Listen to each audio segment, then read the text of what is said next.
and welcome Henk and Nataša. As said, from theory to practice, and I think it's best to learn from all of the beautiful things that happen during the partnership, but also like all of the challenges that appear. Can I, for a start, Henk, ask you to briefly explain to us what is Zavod Manipura and what do you do? Thank you, Maya. Hello to everybody. We are NGO based in Slovenia, in Begunje, not so far away from Bled. And we aim mainly to work with young people with fewer opportunities. Then that can be for all kinds of reasons, all kinds of obstacles. Very often people think, yeah, they have to be disabled or so on to be considered as with fewer opportunities, but that's not the case. A lot of these young people are facing social economical problems, ethnical backgrounds, all kinds of obstacles, which makes that their life is not that easy. And with hosting them, we try to make a U-turn in their situation, which means that we try to bring some self-esteem. We try to empower them to learn new things. So our project is called Compass Project, specific, so that they learn new things, that they can find a way, what interests them, what they're good in, what they want to do in the future, and so on. And the main way of working for us is always approaching the positive aspects of every person. So we will not highlight negative things, but always will focus on what is really a positive thing, what you have done. So we will really highlight this and minimize the negative things. So the empowerment is really important for them. And we work already since 2008 and for many years with organizations also from the Western Balkans regions. And since a short time also with SINHRO, and Nataša probably will tell more about it. But we have, let's say, a very positive cooperation. Great, thank you, Henk. And Nataša, can I give the word to you as well? Can you briefly present to us what is SINHRO Hub? Of course, thank you. Hi, everyone. So from my side, same as every story, I guess, is that like you, when you were young, you needed something in your own hometown, and then when you got older and more experienced, you try to kind of make it so the youngsters in your hometown have it. So basically what we did is similar. We founded SINHRO in 2018. It's an organization that is also focused on space building, so like community gathering, knowledge exchange, and trying to develop this culture of collaboration between the people. So the idea is that we do this through few things. One is this hub that we have, like a physical space where the community can gather, where events can happen, and where people can physically meet and interact. And we have programs. Some programs are for activists, so already people who are active, already NGOs. And we have also this space for youth, as we call it. So like this physical space and a program for youngsters, mostly for young people who come by. We have a community cafe where they can use everything for free. And of course, events and a lot of things that can actually give them a wider perspective of how the world looks like, but kind of from the local community through like beyond. So we got our quality label also I think 2 years ago, or maybe even more. Before that, we wanted to get into ESC, but the COVID was there and everything else. So we kind of I think waited a bit for just understanding how the world would look like, so we can actually help others to see as well how it looks like. So I think for sure we will talk more, but let's keep it brief. Yes, thank you very much, Nataša. The idea is that we have a short interview, but feel free as well, like also from the position of somebody who is listening to this conversation. If you have some questions, feel free to post them in the chat, and Dragan will help me with bringing the questions up. So, Henk, can you share with us, like, where and how did you meet with Nataša and with SINHRO? Actually, not so long time ago, 2 years ago, there was the joint meeting of the ESC coordinators of Slovenia and the Western Balkans in Shabbat. And yeah, we met with many other organizations. At a certain moment, we had an open call because we work mainly with groups and in a specific period of the year. And we had an open call, and Nataša responded to this that she might have some interested young people. She can tell you more where she found these young people. And already, yeah, from the beginning on, the communication went very smoothly and yeah, to the point always. And very important also, when we asked something or when they asked something, there was always a quick answer. Nothing is more frustrating as waiting for answers and not coming any answers. So that already feels like, yeah, this has a lot of potential. So that's how we started, in fact. Great. Nataša, would you add something? How was it for you? Just a bit, yes. As Henk said, we met in Shabbat, which is also like related to this. I didn't imagine that so fast we will have somebody asking us if we have some volunteers. So we still didn't kind of make the I don't know how to say, like this platform of how to inform people that actually come to the hub and that actually are young people that come around. So what I did when I get this call, and it was I think in January 2024, when we got it from Henk, I was like, okay, so let's like kind of try to, because I didn't have a physical database. I went to my like memory database and I was thinking like who from all the people that come to our programs, come to our events, come to our hub, like who are these people who maybe would be interested in this?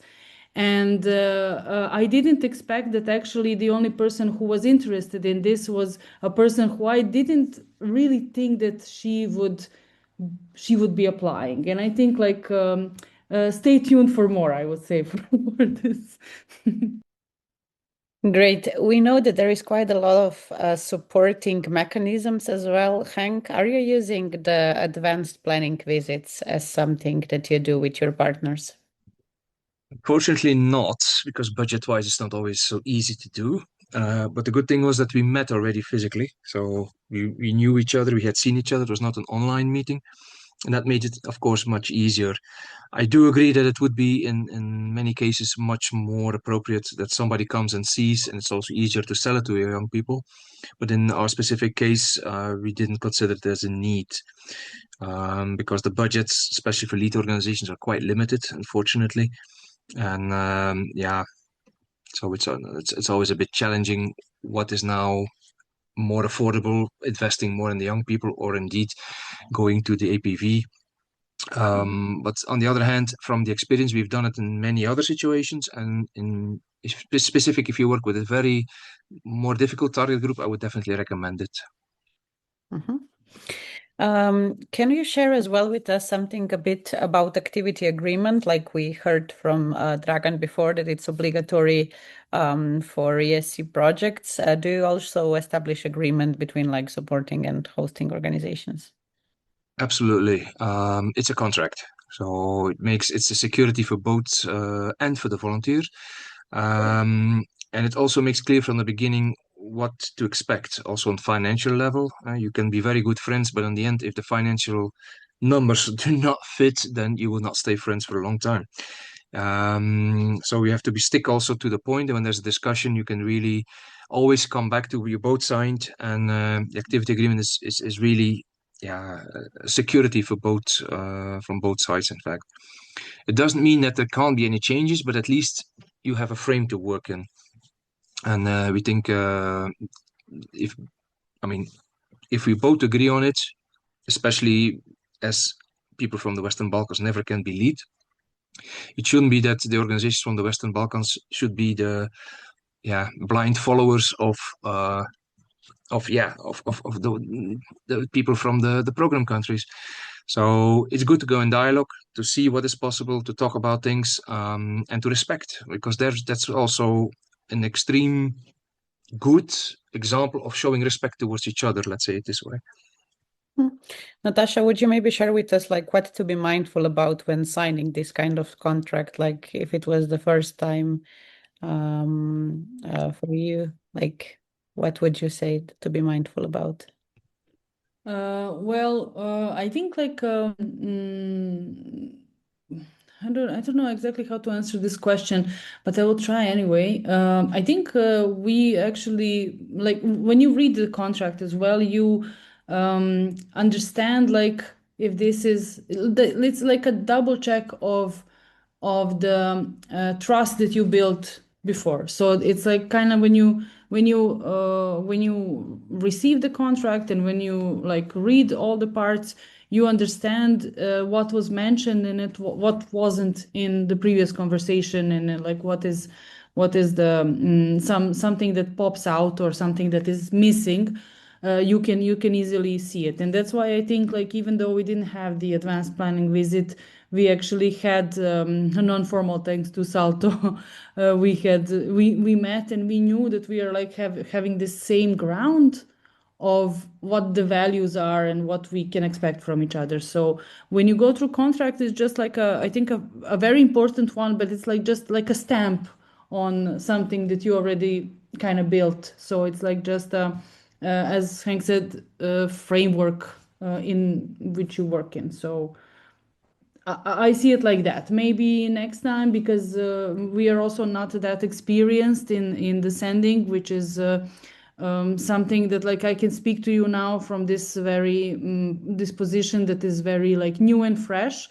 And it's we were talking with Henk yesterday, like how it is very hard to compare when you don't have a lot of experience. So I think it's a very interesting thing that that I have the opportunity to share now.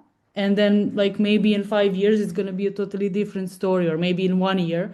But from now, from people who didn't have a lot of experience in this, I think the first experience is that you go by your heart and you trust a lot, but also like try to see that this trust is not just a one-way street, but like to have this contract that is actually gonna show that it's like from 2 ways and 3 ways, even with the volunteer, another person that you're sending. Thank you, Nataša. Henk, in which aspect would you say that the lead organization takes a stronger role? And maybe I would here encourage you as well, because you are really coming from the background of a very much inclusive organization. I know that you have quite some mechanisms in place as well to really take care of the volunteers also from the inclusive perspective. Well, of course, yeah. As a lead, everybody will focus more or less on the financial aspects.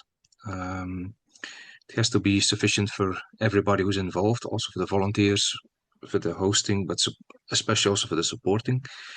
I think it's not only, as I said before, you cannot expect that the lead is the leader on all levels. No, it really has to be in partnership. You really have to talk with each other, because after all, don't underestimate the role of the supporting organization, because if there is a problem, we as the hosting and the lead, we do still need the supporting organization to help us in the whole process, because we have the volunteer on the spot. And yeah, this person sometimes needs to talk in their own language, or needs to talk with somebody have a different kind of trust, or there can be many reasons. So I don't really like the word lead so much. I think it could have been, I prefer the one before, the coordinating. I think it was more realistic than now lead. But yeah, terminology, unfortunately. Mm-hmm. And would you maybe just share as well, like from the perspective, like next to the finances, like once you start, like when you have the call out for the volunteers, and like also like how does this communication maybe work with the sending? Yeah.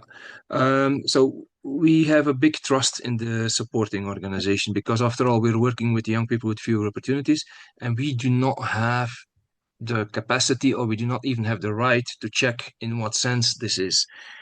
We need to trust on the organization who's supporting this person. If they consider somebody as a young person, they can tell us, they can describe, but at the same time, we still need to trust them. And as preparation, and this is very important also, preparation time before, if we already focused, and sorry, we already had the experience in the past when there was no preparation, we feel it immediately from the beginning when the volunteer arrives, because this person is lost then. When there's been a good preparation, we feel it, we can continue, we can cooperate together, and we have really a strategy in working, and even towards the end of the project, to lead back home, it's something that you do together. And this is very essential, actually. I mean, we as an organization do not want to have too much information from the beginning. We want to give everybody a white page, not to give any prejudices from the beginning. But on the other hand, some information we do need to have, and we definitely need to know that there has been preparation.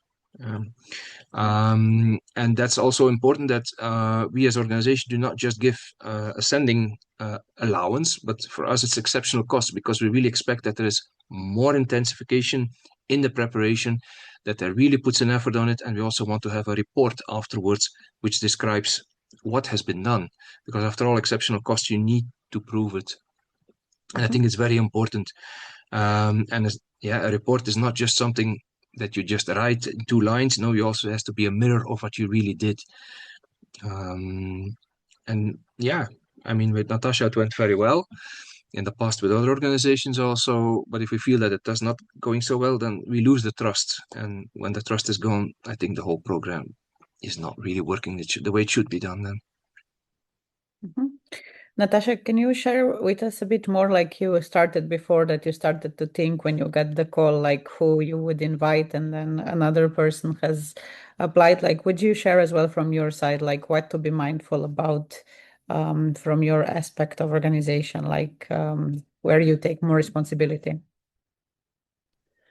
Yes, I think, like as Henk said, we have this, when you are going from the point of view that these young people are young people from your local community, and that the reason why you send them is that they will experience something and bring it back, you want to make a good preparation, because these people, you feel responsible towards these young people. You feel responsible towards the organization. You of course have to have this leap of faith and like trust to understand that you will be on the same page, not promising that there will not be problems, which is also important, but promising that it's an adjustment, and that they will have support from both sides for this adjustment. So we had a volunteer that was actually 17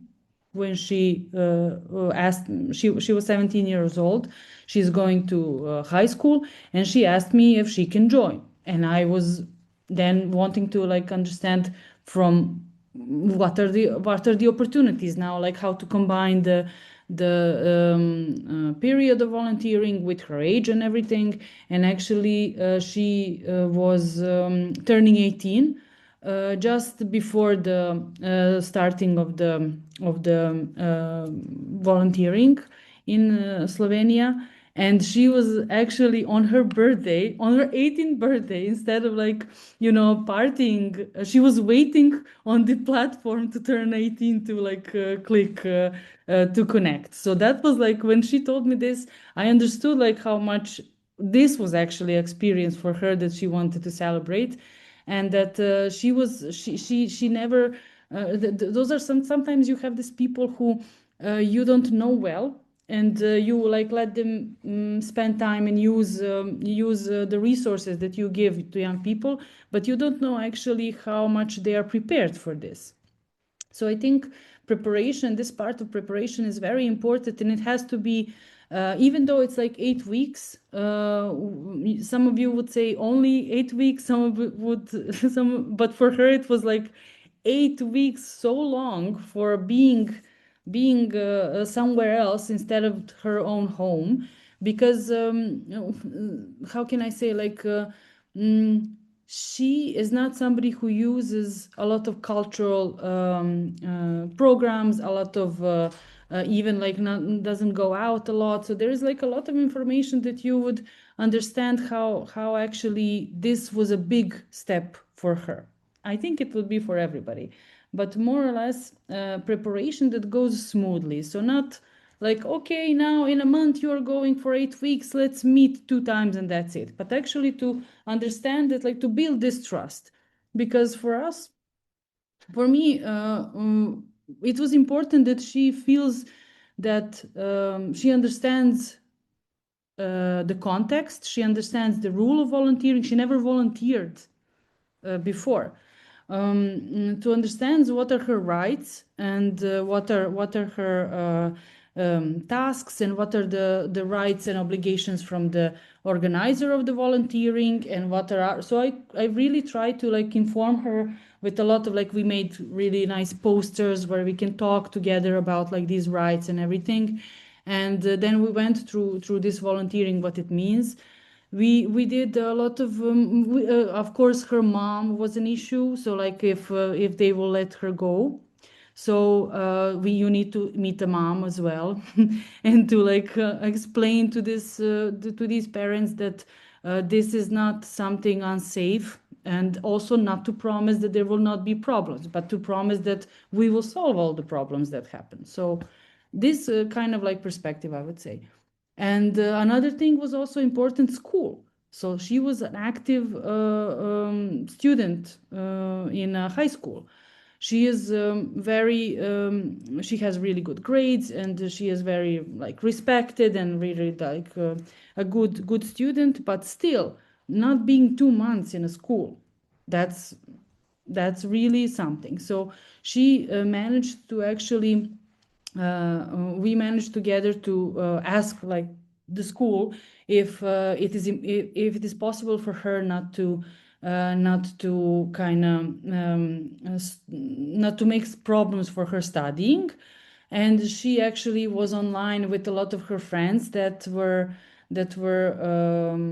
sending her homework and everything that is going on in school. So actually she had time to also study in Slovenia when she was on her ESC. And when she came back, she had this continuation in a way, even though she came back as a different person, but the school was still there. So she kind of was catching up. And I think now everything is really fine and well for the school. And she comes often and prepares for her university and everything. Like she is still coming. So I really think that it helped her kind of to have this broaden sense of herself and the world, and where she is, and to see, as Henk said, like this self-esteem, to build self-esteem, to build trust in herself. I think that was the biggest part.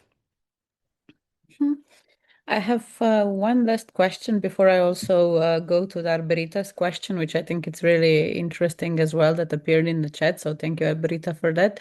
But yeah, this is the question that goes for both Henk and Nataša. Like, a lot of things are happening during the projects, and we know that, like, I think all of us who have been implementing projects, like staff turnover, and then like a person disappears, gets sick or something like that.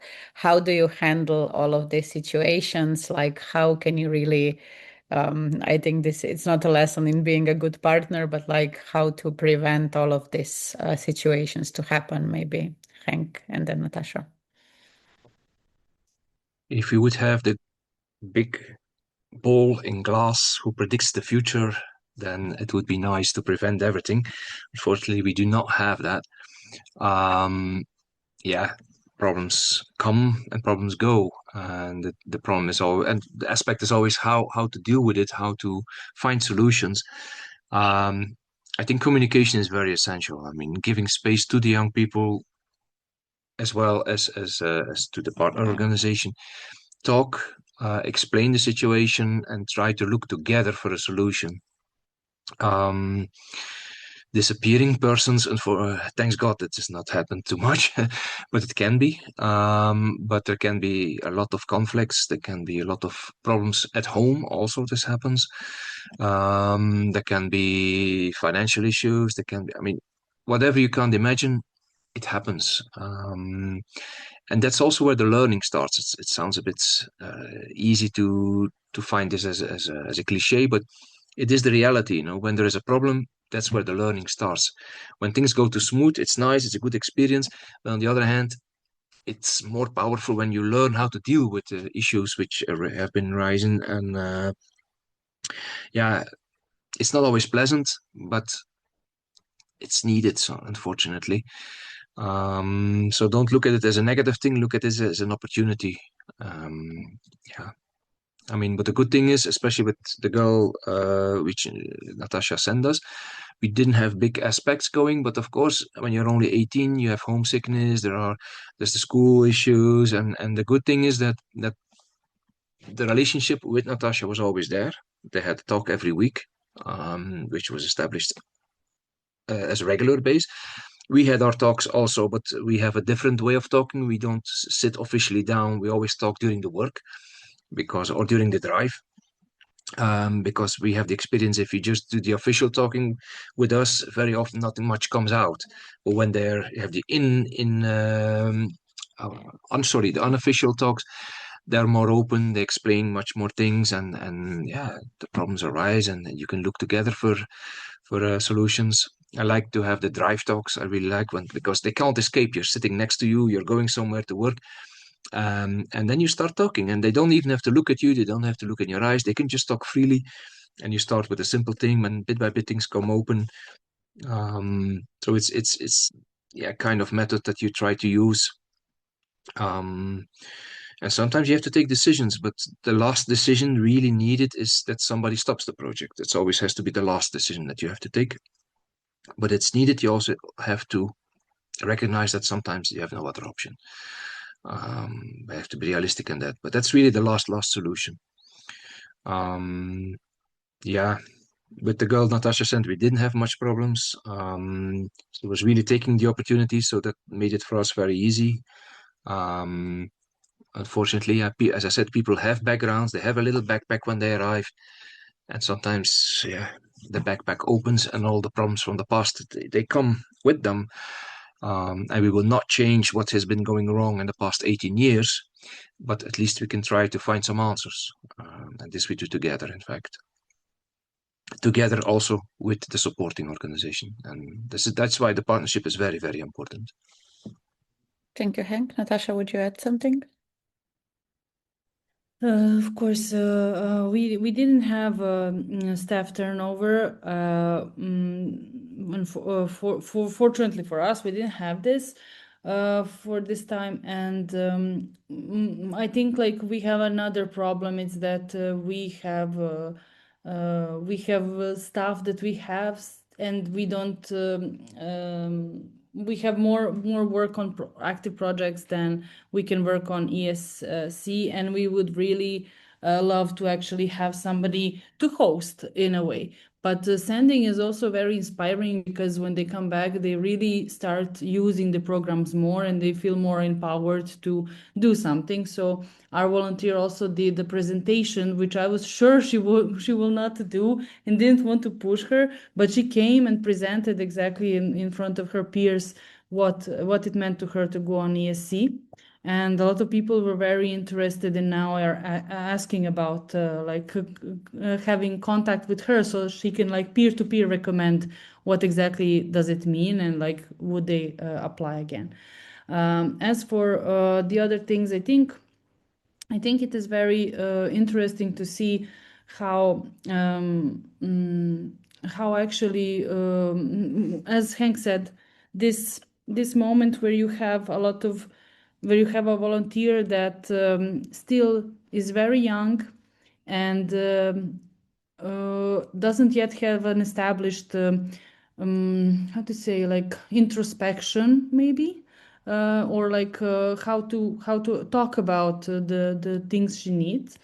we really try to make her feel comfortable to ask anything, and sometimes it's and she was the one who asked for the weekly meetings, and I think it really was for her important to have somebody that she will share, and actually to herself to share how much did she do and what did she do. And mostly on these meetings there weren't a lot of problems and issues to discuss, but these issues I think she was mostly sending via text messages, which is also a okay option. And then I think it was easier for her to like put it in structure when she wrote it. So we had also this beautiful opportunity that actually we can talk on a video call, and we can also text. So when we received the text, we also wanted to give her an opportunity to feel that she is understood and heard, but not to solve something for her, but to actually find a way where she can find help. Like how can she find the solutions, or how can she better understand this situation that she can be in or something. But I think the most important thing is that that when you are sending for me now, I'm thinking when we are sending now, this girl was our first girl that we sent. So now soon we are sending another volunteer, and I am really happy to, as I said, if in 5 years when we will have like a base of volunteers, I think it would be really, really nice to have some actually events for them, even on the local ground. We have a space, it's really doable, that they can actually share between each other. I think that they're pretty lonely now to understand what actually happened to them in these weeks. So I guess it would be really nice to actually have them have somebody to share with as a supporting organization, as a sending organization. They come back and they know that like every week we met and we went through something. So we are a witness of her adventure, of something that she somewhere there, not in the local community, had as a part of her life. And when coming back, I see that she is really more like ready to share and to participate in activities. So I think this is something so precious that every time she talked with me for an hour every week, I felt so inspired, even though after the whole day you have to like have another phone call in somewhere totally different. I was always so inspired by this, and I really recommend this opportunity in this situation, if there is any way to go to understand how they feel and to go with them through it.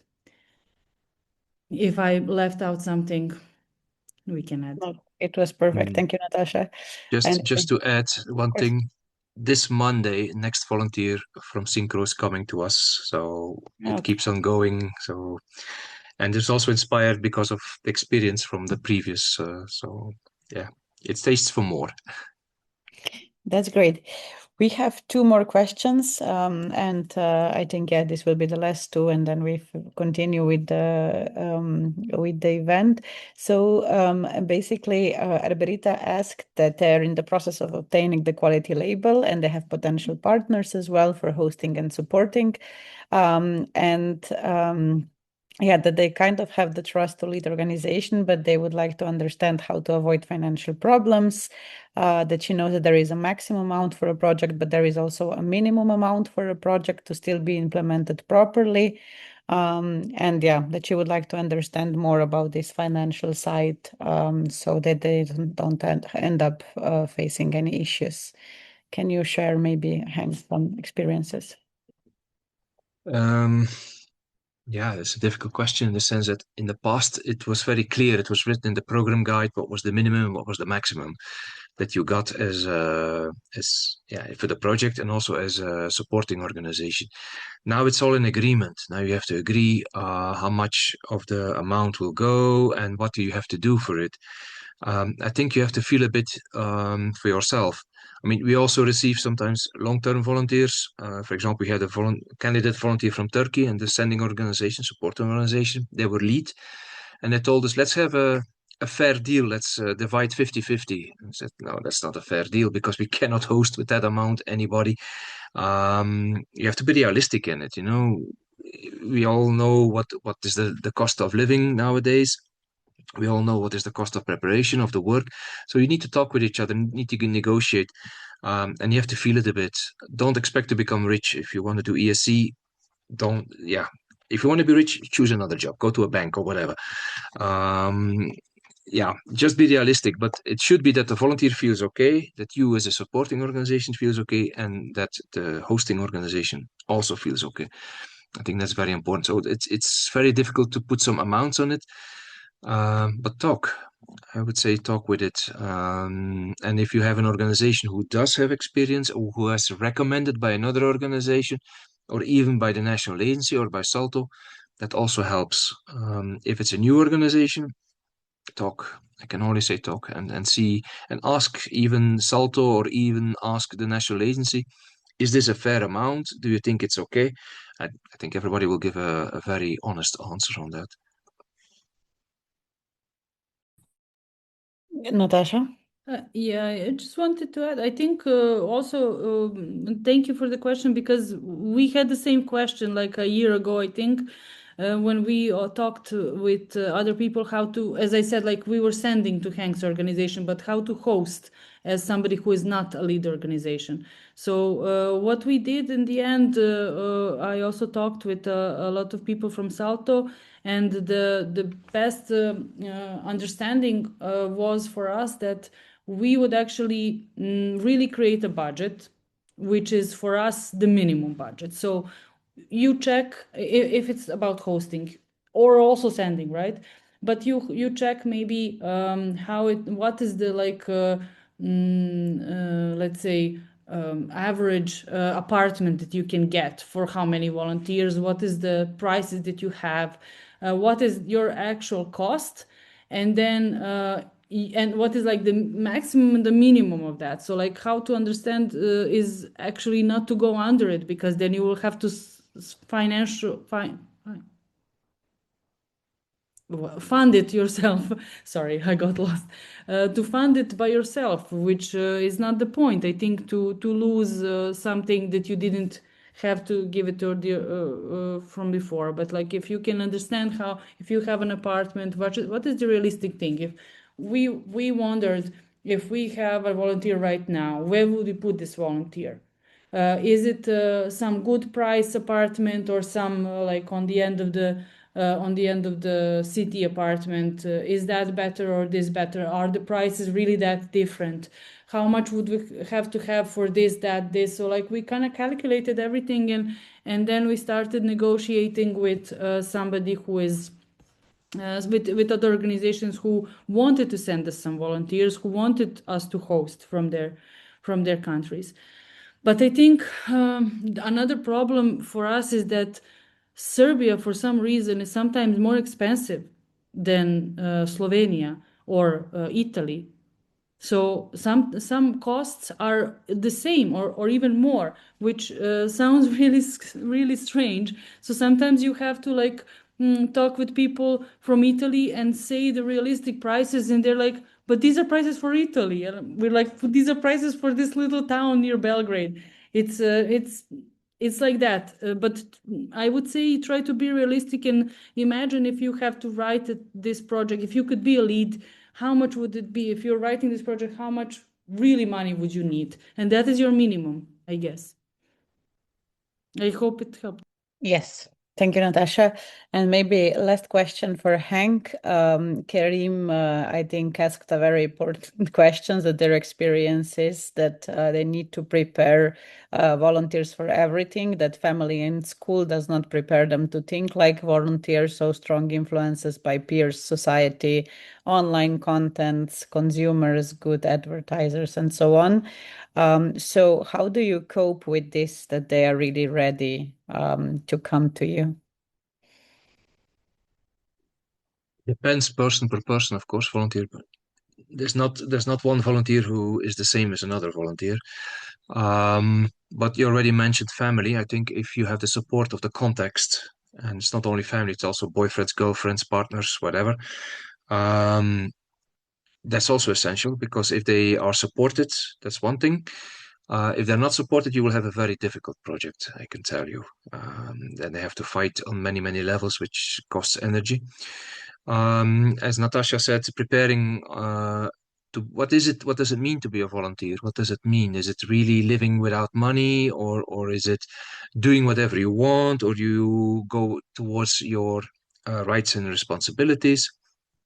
I think there are some very good booklets nowadays, some good information which really describe very well what preparation should be, especially for young people with fewer opportunities also.